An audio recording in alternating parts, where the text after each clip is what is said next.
ভারত আর বাংলাদেশের মধ্যে যে একটা চিরকালের বন্ধুত্বপূর্ণ সম্পর্ক, সেই সম্পর্কের সমীকরণটা কি এখন খুব দ্রুত বদলে যাচ্ছে? বিশেষ করে বাংলাদেশে নতুন অন্তর্বর্তীকালীন সরকার আসার পর থেকে যেভাবে ভারত বিরোধী সুর চড়ছে, তার জবাবে দিল্লির সাম্প্রতিক কিছু পদক্ষেপ কিন্তু ঠিক এই প্রশ্নটাকেই বড় করে তুলেছে। চলুন এই জটিল বিষয়টাকে একটু গভীরে গিয়ে বোঝার চেষ্টা করা যাক। তো মূল প্রশ্নটা হলো, এই যে এতদিনের একটা প্রতিবেশী সুলভ সম্পর্ক, সেটা কি এখন আস্তে আস্তে একটা বৈরিতার দিকে এগোচ্ছে? বাংলাদেশের রাজনৈতিক পট পরিবর্তনের পর যে নতুন পরিস্থিতি তৈরি হয়েছে, তাতে এই আশঙ্কাটা কিন্তু আরও জোরালো হচ্ছে। এর জবাবে দিল্লিও কিন্তু এবার আর হাত গুটিয়ে বসেনি। কূটনৈতিক মহলে কান পাতলে শোনা যাচ্ছে ভারত এবার বাংলাদেশের সেই সব অর্থনৈতিকভাবে সংবেদনশীল জায়গাগুলোতে আঘাত হানতে শুরু করেছে, যা সরাসরি সে দেশের অর্থনীতি আর সাধারণ মানুষের জীবনে বড়সড় প্রভাব ফেলতে পারে। তাহলে চলুন প্রথমেই দেখে নেওয়া যাক ভারতের এই অর্থনৈতিক পাল্টা আক্রমণের চেহারাটা ঠিক কেমন, জানিয়ে এখন এত আলোচনা চলছে। দেখুন, ভারতের প্রাথমিক পদক্ষেপগুলো কিন্তু বেশ কঠোর। যেমন ধরুন ট্রান্সশিপমেন্ট সুবিধা, মানে ভারতের মাটি ব্যবহার করে বাংলাদেশের পণ্য পরিবহনের যে সুযোগটা ছিল সেটা স্থগিত করা হয়েছে। এটা কিন্তু ব্যবসা বাণিজ্যে সরাসরি একটা বড় ধাক্কা।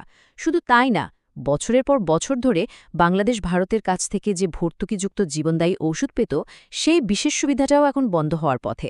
আর বাংলাদেশের অর্থনীতির যে মূল ভিত্তি, মানে পোশাক শিল্প, তার জন্য অত্যন্ত জরুরি কাঁচামাল তুলা রপ্তানিতেও ভারত এখন লাগাম টানছে।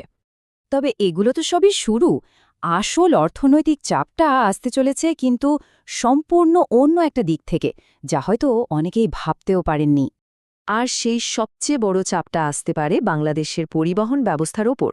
ভারতের এই কৌশলের মূল কেন্দ্রবিন্দু হল টায়ার সরবরাহ, কারণ বাংলাদেশের পরিবহন খাত এর ওপর মারাত্মকভাবে নির্ভরশীল। এই চার্টটা একবার দেখুন।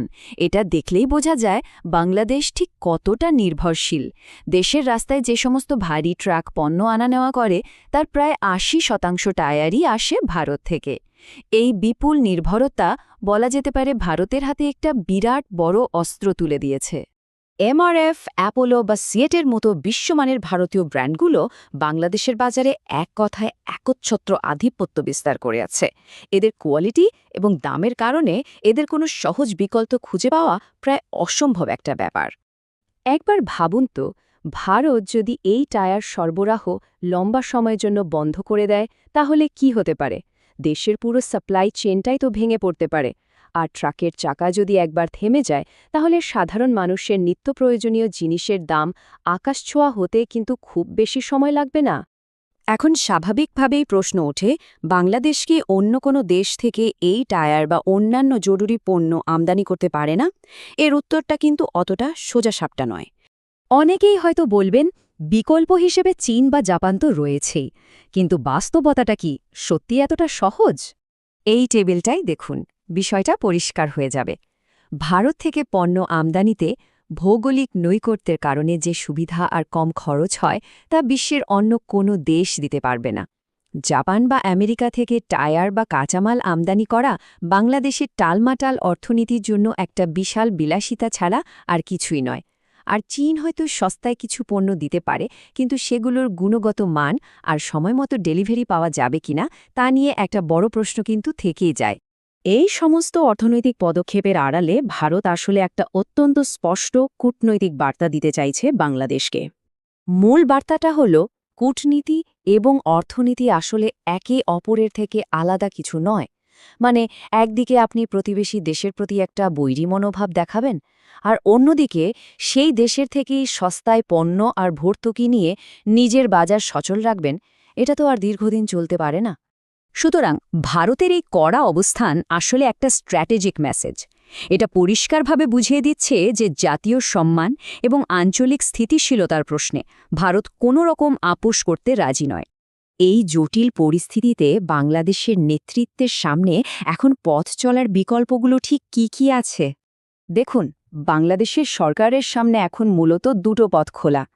এক, আবেগের বশবর্তী হয়ে বর্তমান ভারতবিরোধী অবস্থান বজায় রাখা এবং নিজের অর্থনীতিকে আরও গভীর সংকটের দিকে ঠেলে দেওয়া। অথবা ২, বাস্তবতাকে মেনে নিয়ে প্র্যাগম্যাটিক হওয়া এবং সম্পর্কের পুরনো ভারসাম্য ফিরিয়ে আনার চেষ্টা করা। কারণ আসল সত্যিটা হলো শুধু টায়ার বা তুলা নয়, শিক্ষা, চিকিৎসা থেকে শুরু করে সাধারণ মানুষের দৈনন্দিন জীবনের বহু ক্ষেত্রে ভারতের ওপর যে নির্ভরতা, তার কোনো সহজ বিকল্প বাংলাদেশের হাতে নেই। এই বাস্তবতাকে অস্বীকার করার কোনো উপায়ই নেই। এখন শেষ প্রশ্নটা হল, ভারতের এই কঠোর সিদ্ধান্ত কি শেষ পর্যন্ত সম্পর্ককে সঠিক পথে ফেরাতে সাহায্য করবে, নাকি এর ফলে দুই দেশের সাধারণ মানুষের দুর্ভোগ আরও বাড়বে? এই জটিল সমীকরণের ভবিষ্যৎ কী হবে তা তো সময়ই বলে দেবে।